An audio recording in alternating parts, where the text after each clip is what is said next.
자, 그러면 이제 다음 질문 한번 가보도록 하겠습니다. 그래서 저번 시간에 이거 정책 딜레마 얘기도 했고 그 주제 통합 지문이었는데 쭉 가 지문, 나 지문, 그리고 그래프 설명까지 완전히 마무리 지었고 오늘은 기술 지문, 많은 학생들이 좀 당황했을 법한 이야기들이 좀 많이 나왔었죠. 해시 함수 얘기, 그다음에 거기에 따른 해시값 이야기도 그렇고.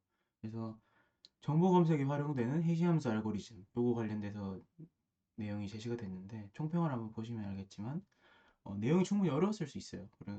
그럴 수 있는데 2016학년도에 이미 해시함수에 관련된 얘기가 나온 적이 있었습니다. 그래서 이미 출제되었던 기출 소재죠. 그래서 기출 소재를 다루었고 그 다음에 지문이 좀 낯설었지만 문제 자체는 또 엄청 쉬운 편이라고 저는 봤기 때문에 뭐 근데 이것도 되게 말이 좀 다를 수가 있는 게 학생들 입장에서는 지문이 어렵기 때문에 문제가 아무리 쉬워도 이해를 못하는 사람 입장에서는 상당히 어려웠을 수 있다고 생각을 합니다. 근데 만약에 제가 썼던 글들을 많이 보고 제가 하는 얘기들을 적용을 잘 시켜서 지문과 문제를 적절히 이제 매칭을 잘 했다. 그러면은 무난하게 풀 수 있었어요. 왜냐면 엄청 어려운 거 치고는 문제가 그렇게 어렵진 않았거든.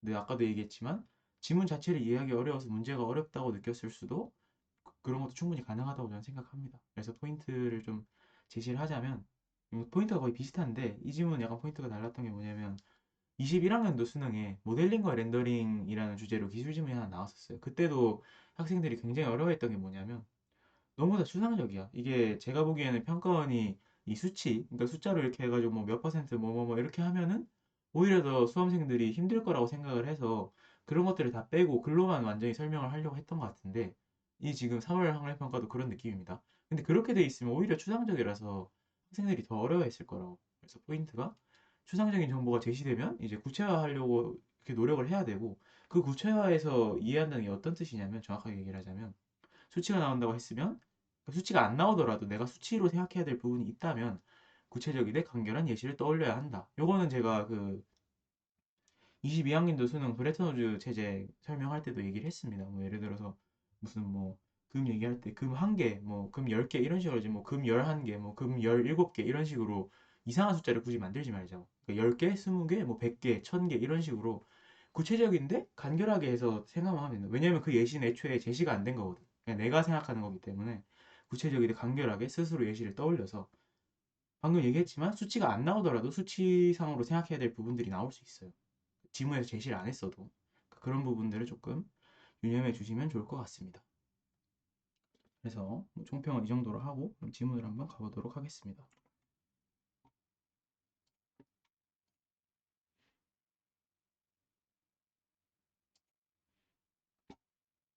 자, 그러면 첫 문단부터 한번 보시면 우리가 이거 제가 글에도 써놨지만 기술 지문의 특징이 일단 하나가 있어요. 이거 읽으면서 아마 느꼈을 텐데 기술 지문. 요 특징이 뭐냐? 이게 뭐냐면 일단 우리가 알아. 아는 소재야. 아는 소재. 그러니까 들어봤어. 들어봄. 들어봤는데 너 이거 어떻게 돌아가는지 알아? 하면은 설명 못해. 어. 그러니까 들어는 봤는데 설명은 못해. 그런 소재를 제시를 많이 합니다. 메타버스도 그랬죠. 메타버스도 한 번쯤 다 들어는 봤을 거야. 뭐 VR, AR 뭐 이런 거 하면 AR이 갑자기 왜 나오죠? 네. 그래서 VR 해가지고 쭉 해가지고 나오는 것들 했을 거고 가상현실. 그 다음에 모델링 렌더링도 컴퓨터 그래픽 관련해서 한 번쯤은 들어봤을 거라고. 그러니까 사람들한테 어느 정도 알려진 다음에 그게 원리를 바탕으로 한 글로 쓰고 그게 아니고 그걸 쓰고 그렇게 해서 제시를 한다는 거죠. 이 자동 완성도 마찬가지라는 거예요, 결국은. 우리가 자동 완성이라는 말 많이 들어봤을 거고 심지어 이것 때문에 곤혹을 겪은 사람도 있었을 거예요, 분명히. 그래서 당황했을 거예요. 왜 뭐냐면은 내가 쓰고 싶은 말이 그게 아닌데 갑자기 자동 완성 때문에 이상한 말 나오면 우리 뭐 슈슈슈 뭐 그런 것도 있잖아요. 그게 자동 완성 때문이라고 결국. 그러니까 아마 한 번쯤은 다 겪어보셨을 거예요. 그래서 그런 소재들을 제시한다는 게 특징. 그러면 이 특징 갖고 뭘 하느냐? 그래서 어쩌라고 약간 이런 느낌이 들 수가 있는데 무슨 뜻이냐면 평상시에 이제 인터넷 기사나 뭐 이런 SNS나 이런 데 올라오는 좀 신기한 것들 뭐 무슨 기술 개발됐대 하면서 막 뭐 느낌표 막 쳐져 있고 막 그런 거 있잖아요. 그런 거를 좀 유심히 보자고. 왜냐면 우리가 일반인의 기준에서 찾아볼 수 있는 것들이 소재로 제시된다는 얘기니까. 그 제 말은 좀 뒤집어서 다시 얘기하자면 전문적인 책을 굳이 찾아볼 필요는 없다 이거야. 배경지식 쌓으려고 책을 직접 찾아서 본다는 사람이 있는데 수험생 입장에서 그건 되게 비추천하는 방법이에요. 뭐 중학교 한 1, 2학년이면 모르겠는데 고3이 그런 식으로 공부를 할 필요는 없다고 생각합니다. 어쨌든 문자 입력창에 한 글자만을 입력했는데 완성된 문구가 제시된 자동 완성을 경험해 보았을 것이다. 첫 문장이 이렇게 제시되지. 그래서 첫 문장의 힘이라는 예전에 그 제가 영어 들을 때 이상미 선생님, 그래서 이상미 선생님께서 말씀하셨던 EBS에서 봤었는데 첫 문장의 힘이라는 걸 영어 선생님이 말씀하셨어요. 근데 이거는 국어에서도 적용이 된다고. 항상 이거 중요해. 무슨 얘기를 하고 싶은지 알려주는 걸 테니까. 그래서 자동 완성에 대해서 얘기를 하고 있어. 그래서 코라는 걸 쳤더니면 코피도 나오고 뭐 코로나도 나오고 쭉 나오겠죠. 뭐 코쟁이도 나올 수 있고. 그래서 쭉 가는데 후보로 제시되어 휴대전화와 같이 문자 입력이 불편한 경우 문자 입력을 편리하게 할 수 있다. 그쵸. 이거는 뭐 읽고 어떤 생각 들어요? 아, 그렇겠구나 생각할 수 있는 거죠. 그래서 불편하다는 게 딴 게 아니고 이걸 키보드 그냥 탁탁 치면 끝나잖아요. 근데 휴대전화에서 할 때는 어때요? 그러니까 커티 키보드 이런 거 잘 못 쓰시는 분들도 계시잖아요. 그래서 아마 저희 엄마도 이런 거를 되게 편하게 생각하셨던 걸로 기억합니다. 제가. 그래서 요거 그냥 하나만 치면 바로 나오니까. 그래서 그렇게 되고 이는 사용했던 단어들 중에서 입력되는 문자와 첫 글자부터 일치하는 것을 찾고 끊자. 이게 지금 말이 되게 애매하게 나왔는데 그게 뭐냐면 우리가 코를 쳤어요. 그러면 이 단어장에 컴퓨터가 들고 있는 단어장이라고 가정을 할게요. 그럼 저장되어 있는 거기서 보면 코피도 있을 거고 코로나도 있을 거고 그 다음에 뭐 코스트코가 갑자기 왜 나와? 어쨌든 고유명사 뭐 예를 들어서 이건 사전이 아니니까 사람들이 누군가 코스트코로 검색했다면 이것도 있겠죠. 뭐 이렇게 점점점에서 코로 시작하는 게 있어. 그 중에서 한 다음에 사람들이 요즘 만약에 전염병이 많이 돌아서 요즘 코로나 시대잖아요. 그래서 코만 쳤다면 무조건 코로나를 검색을 하는 거야. 그러면 코피를 먼저 보여줄 게 아니라 코로나를 먼저 보여주겠죠. 그 얘기를 하는 거야. 사용 빈도 관련해서 얘기하는 게. 그래서 코피도 있고 뭐 코스트코도 있고 코로나도 있고 하지만 요즘 코로나 시대에 코로나 확진자 몇 명인지 궁금하다 해서 검색하는 사람이 많았어. 그럼 코로나를 먼저 보여줄 수밖에 없다고. 그런 구조로 그 컴퓨터가 그런 식으로 이루어져 있다는 거죠. 그래서 핸드폰도 마찬가지고 사실은 핸드폰도 뭐 컴퓨터의 일종이라고 볼 수 있으니까. 자, 그래서 후보로 제시한 것을 할 수 있다. 이렇게 얘기를 했어요. 여기까지는 뭐 그냥 그렇다고 생각하시면 되겠죠. 그냥 제가 얘기했던 코로나 설명한 거랑 똑같은 거예요. 사람들이 많이 쓰는 거를 첫 글자 일치하는 거랑 제시하는 거지. 근데 이 뒤에 가서 여기까지 봤죠. 한편 워드 프로세서에서 단어 찾기와 같은 검색은 이것도 제가 그때 얘기했던 거 또 나오죠. 어, 단어 찾기는 검색의 일종이다 하면 맞는 말이죠. 왜? 같은이란 말 써놨으니까. 우리가 한 문장 안에 개념어 대시라는 말로 제가 계속 설명했던 그런 부분들을 좀 잘 생각해 줄 필요가 있다는 거예요. 그래서 저장되어 있는 문자열을 대상으로 끊고 고양이가 막 우네요. 잠깐만요. 네, 그래서 다시 보면은 검색어가 포함된 문자열을 찾는 것이다. 그러니까 저장되어 있는 문자열을 대상으로 검색어가 포함된 문자열을 찾는다. 말이 되게 어려우니까 끊어서 생각을 해보자고. 그래서 보면은 검색은 자동 완성과 달리란 말 나오니까 되게 중요하겠죠. 달리 대상 문자열을 어느 위치에서도 검색어로 찾을 수 있어야 하며 사용 빈도를 고려하지 않아도 된다. 그래서 제가 봤을 때 이 어느 위치에서도라는 말이 상당히 헷갈렸을 거고 이런 식으로 문장을 쓰면 안 된다고 생각을 하는데 저는 뭐제 소신 발언이라고 해야 되나요? 하여튼 그런 느낌인데 이게 뭐냐면 지금 검색이라는 거야. 예를 들어서 나는 학생이다. 나는 학생이다라고 했을 때 내가 만약에 이게 있다고 생각을 하고 그리고 그 이전에 자동완성에 학을 쳤다고 생각을 해봐요. 그랬을 때 여기 학생도 있을 거고 자동완성 이쪽이 자동완성입니다. 이거 이전에 봤던 것도 먼저 볼게요. 그럼 학생도 있고 학교도 있고 이럴 거야. 쭉쭉쭉 있는데 내가 학을 쳤을 때 이렇게 나와. 그랬는데 학생, 학교, 뭐 학벌 뭐 이런 식으로 해서 쭉 나오는데 그 중에서 빈도가 높은 걸 제시해 주는 게 있고 검색은 어때요? 내가 학생이라는 걸 쳤어. 이걸 키워드를 입력을 했어. 그러면 컴퓨터 이렇게 쭉 스캔하다 쭉쭉 보다가 여기 학생 있네? 얘가 일치하네? 그러면 이게 지금 포함되어 있잖아요. 요 말이 지금 여기 포함되어 있지 이 문장에. 그럼 얘를 이제 띄워주는 걸 거라. 그래서 우리가 학생을 쳤는데 막 블로그 포스팅 해가지고 뭐 땡땡하고 나는 학생이었다 막 이런 게 있다고 생각을 해요. 이런 식으로 나오잖아요. 문장이. 그 이유가 요 키워드를 가지고 얘를 바탕으로 해서 이걸 찾아내서 보내줬다 이거야. 그럼 어때요? 학생은 공부해야 한다. 공부해야 한다 이러지 말고 공부를 열심히 해야 한다. 막 이런 뭐 상투적인 문제가 있다고 한번 해볼게요. 그러면 그건 어때요? 나는 학생이든 학생이 중간에 있었어. 그런데도 찾을 수 있어야 됐지. 그래야지 블로그 검색 결과가 나올 거 아니야. 학생은 공부를 열심히 해야 한다. 첫 번째 있죠. 그래도 찾을 수 있어야 돼. 교복을 입은 사람은 학생이다. 교복을 입은 사람은 학생이다. 이런 문장이 있다고 했을 때 얘는 거의 끝에 있죠, 지금. 그래도 찾을 수 있어야 되지. 그 차이를 지금 얘기하고 있는 거예요.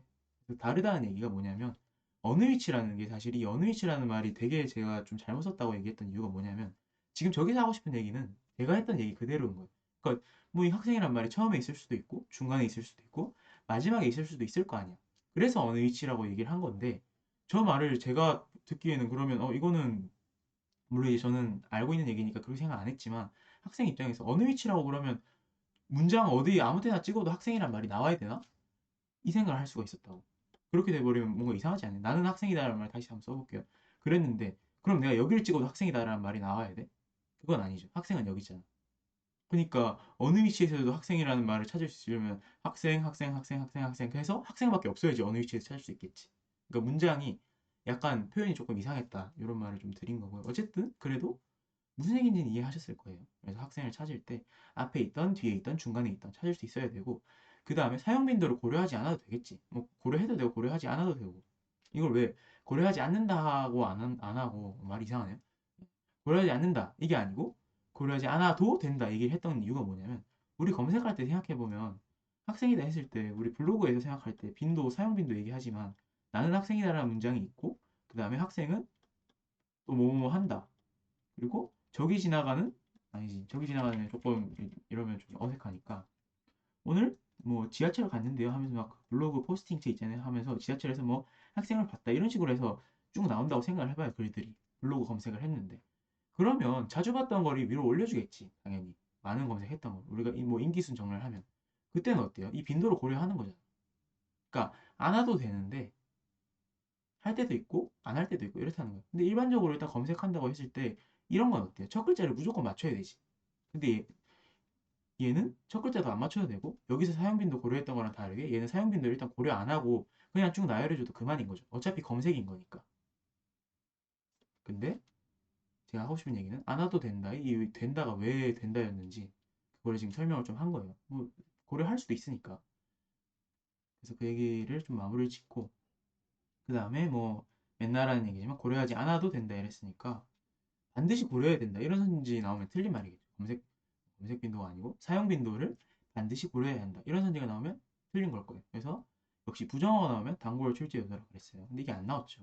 그래서 평가원이었으면 이런 부분을 내지 않았을까. 그래서 항상 얘기하는 미출제 요소 짚어주기 얘기를 하는데 부정어에 대해서 항상 표시를 좀 해두자. 어떤 방식으로든.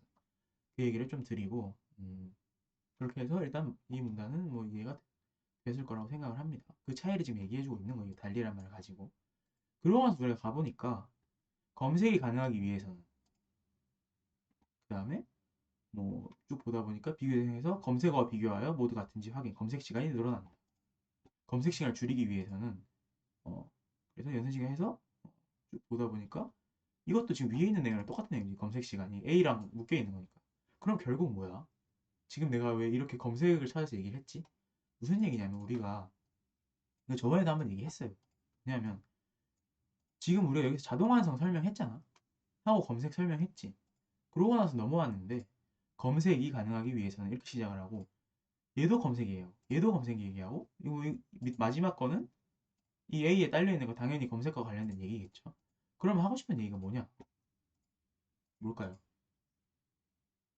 그때 얘기했던 그거지. 2020학년도 수능 얘기했던 거. 요거 글 꼭 한번 읽어보세요. 거기 나와 있으니까.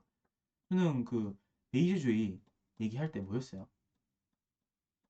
주의가 아니고 주의죠. 갑자기 약간 다른 생각했네. 네, 베이즈주의, 주의.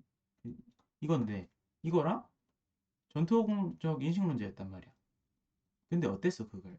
그걸 읽어본 사람은 알 텐데 얘랑 얘 첫 문제 제시하고 그 다음에 그 다음 문단부터 쭉 끝날 때까지 설명했던 이거밖에 없었다.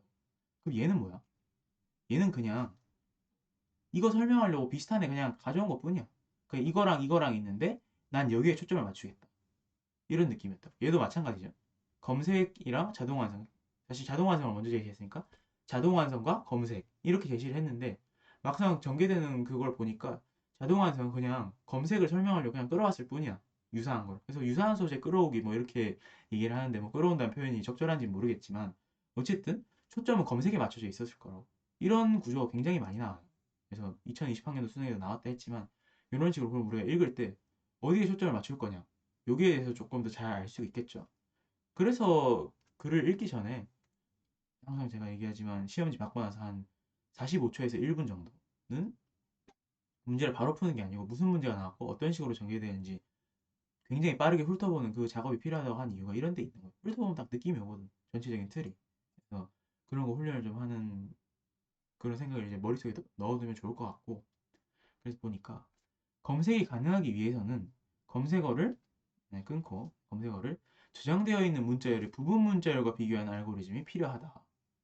이제 뭐 문자열, 부분 문자열, 알고리즘 이러니까 이제 약간 내정지가 오는데 보통 이제 문과 학생들 같은 경우에 저도 문과입니다. 문과 비하 아니고 사고방식이 그렇다 이거예요. 이건 아무래도 자연계열 학생들이 훨씬 잘할 수밖에 없으니까. 근데 보니까 이런 얘기들이 막 나왔어. 이게 뭘까? 그러면 이 부분 문자열과 비교한다는 알고리즘이 뭔지 한번 보자 이거. 그래서 아까 얘기했던 제가 나는 학생이다. 이게 훨씬 더 이제 사람들한테 이해하기 편할 것 같아서 이걸로 설명을 많이 했었는데 이런 식으로 이게 예전에도 나온 적 있습니다. 그래서 지금 일단 예시를 들어주니까 그걸로 한번 볼게요. 예를 들어 예를 들어 우리글이라는 검색어를 한글 땡땡 하고 띄우고 우리나라에서 띄우고 창제된 띄우고 우리글 이렇게 하면 이제 띄어쓰기도 한 글자로 치기 때문에 18글자죠. 띄어쓰기 포함해서. 여기서 검색을 한다고 생각을 한번 해봐.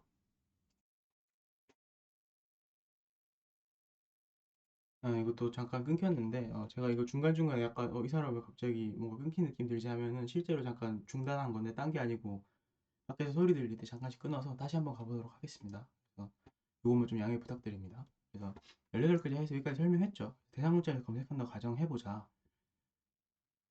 보면은 가장 간단히 떠올릴 수 있는 방법은 하고 쭉 나오는데 이건 다음 문단이니까 일단 우리 생각할 게 띄어쓰기에 포함된다는 정보를 하나 일단 알아야 되고 글자 포함된다는 들어본 사람도 있겠지만 그럼 우리가 일단 일반적으로 얻어야 될 결과를 먼저 생각해보죠. 이거 가기 전에 이건 다음 문단이니까 다음 문단이 아니고 다음 그 주제니까 일단은 우리 글이랑 검색어를 찾으려면 얘랑 얘랑 맞아야 되는 거죠. 이 18글자 중에 그럼 우리 생각할 때 끝번호로 가서 찾으면 되지 않나? 이렇게 생각을 하는데 컴퓨터는 그걸 모르지. 그냥 하나씩 다 비교하는 거겠죠. 그래서 그런 걸 일단 생각을 좀 해보자 이거. 일단 얘를 찾는 게 목표는 맞을 거야. 그래서 기억해놓고 가장 간단히 떠올릴 수 있는 방법이 이랬지. 그리고 무조건 물어보겠죠. 기억에 대해서. 기억은 뭐 어떤 거냐? 또는 기억과라고 해야 되나? 기억의 내용과 일치하지 않는 것은 뭐 이런 식으로 물어볼 수 있을 거고 이 방법에 대해서 물어볼 거란 말이야 분명히 기억이기 때문에 우리 글이 세 글자이므로 대상 문자를 세 글자씩 잘라서 한 글자씩 비교하는 것이다. 이게 가장 간단한 거래. 그러니까 뭐냐면 여기 밑에 나와 있지만 다시 쓸게요. 한글 하고 이제 띄우고 앞에 뭐라고 나와 있었죠? 우리나라에서 창제된 우리글 일치 우리나라에서 띄우고 창제된 이 띄어쓰기 되게 중요했죠 이거 우리글 이렇게 돼 있던 것 중에서 세 글자씩 잘라서 한 글자씩 비교하는 그러니까 이게 지금 말이 엄청 어렵죠 세 글자씩 잘라서 한 글자씩 세 글자씩 한 글자씩 말이 되게 헷갈리는데 무슨 뜻이냐면 예를 들어 지금 여기 나와 있죠 한글 땡 이렇게 돼 있잖아요 여기까지 잘라가지고 이제 이렇게 하면 헷갈릴 테니까 색깔을 바꿔서 제가 해드릴게요 그러니까 이 문장 부호도 한 글자잖아 그러니까 여기까지 세 글자지 얘를 자른 다음에 지금 우리 글 얘를 찾고 싶은 거 아니야 우리는 그럼 이렇게 비교를 해보는 거야 하나씩 안 맞겠죠. 그러니까 그 틀린 걸 찾아야 되는데 세 글자씩 일단 잘라. 이 그 구조를 한번 보자고 흐름을 알고리즘 흐름을 좀 잘 봐야 되거든요. 세 글자씩 잘라요. 일단 이렇게 자르고 그다음에 여기서부터 뭐 띄어쓰기 하고 우리 그다음에 나라에 그다음에 서 띄우고 창 제된 하고 띄우고 우리 이걸 이런 식으로 자르겠죠.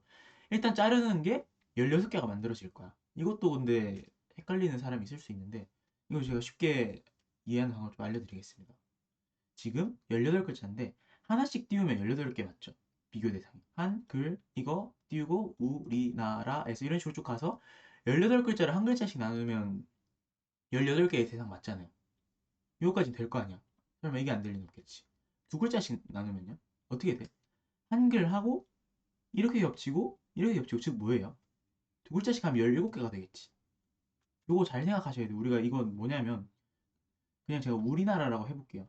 우리나라라고 예를 들면은 한 글자씩 자르면 4개가 되죠. 4개. 두 글자씩 자르면 어때? 우리, 그 다음에 리나, 그 다음에 나라. 3개가 되죠. 세 글자씩 자르면 우리나, 리나라. 2개가 되는 거 아니야? 어떤 느낌인지 좀 오시나요? 그러니까 이게 세 글자씩 자르면은 16개가 된다는 얘기야. 그럼 네 글자씩 자르면 15개가 된다. 이것도 맞는 말이겠죠. 이것도 충분히 문제 나올 수 있었어. 이렇게 되면 이제 학생들이 좀 멘탈이 나갈 수 있는데 이런 느낌이었을 거라고. 그러니까 우리는 저게 왜 16개가 되는지 이해를 하고 넘어가야 된다 이거야. 그냥 그런가 보다 하는 게 아니고. 어떤 느낌인지 좀 되시나요? 네. 그래서 이렇게 되고 일단 16개 만들었어. 그 다음에는 뭐예요? 세 글자를 각각 비교한다는 말이 제가 아까 얘기했던 거죠. 일단 16개 만들었으면 일단 첫 번째 비교 대상 얘를 우리 글 얘랑 각각 비교를 하는 거예요. 한이랑 우는 다르죠. 글이랑 리도 달라요. 이 문장 부호 땡땡이랑 글도 다르죠. 그럼 얘 아닌 거야. 이런 식으로 비교하는 거를 한 비교 대상당 3번을 해야 되는 거잖아. 그러면 16개의 비교 대상 곱하기 3이니까 총 48번의 비교를 할 거라고. 그래서 지금 16 곱하기 3번 비교를 하게 될 것이다 이랬는데 굳이 왜 이렇게 썼는지 모르겠어요. 그냥 48이라고 쓰면 되는데 어쨌든 그건 이해를 돕기 위해서 그렇게 쓴 것 같아요. 어떤 느낌인지 좀 오시죠? 16개로 나누고 각각을 한 글자씩 비교한다. 만약에 우리가 여기서 뭐 헷갈리실 테니까 한 번 더 그거 예시를 들면 하나만 더 해보면 띄어쓰기 우리나라 하면 나라에잖아. 나라에라는 비교 대상을 픽을 한 다음에 우리 글 얘를 비교를 하는 거야. 그러면 나랑 우는 다를 거고 라랑 리는 다를 거고 애랑 글 다르겠지. 그러니까 이것도 틀린 거야. 그래서 이런 식으로 해서 여기까지 가서 우리 글이 우리 글 하면 우는 우랑 맞고 리는 리랑 맞고 글은 글이랑 맞으니까 여기서 찾았다. 이렇게 해서 검색을 한다는 얘기예요. 네, 그런 느낌이라고 보시면 되겠습니다. 그래서 일단 이렇게 되고 여기까지 하고 잠깐 끄는 다음에 다시 가도록 하겠습니다.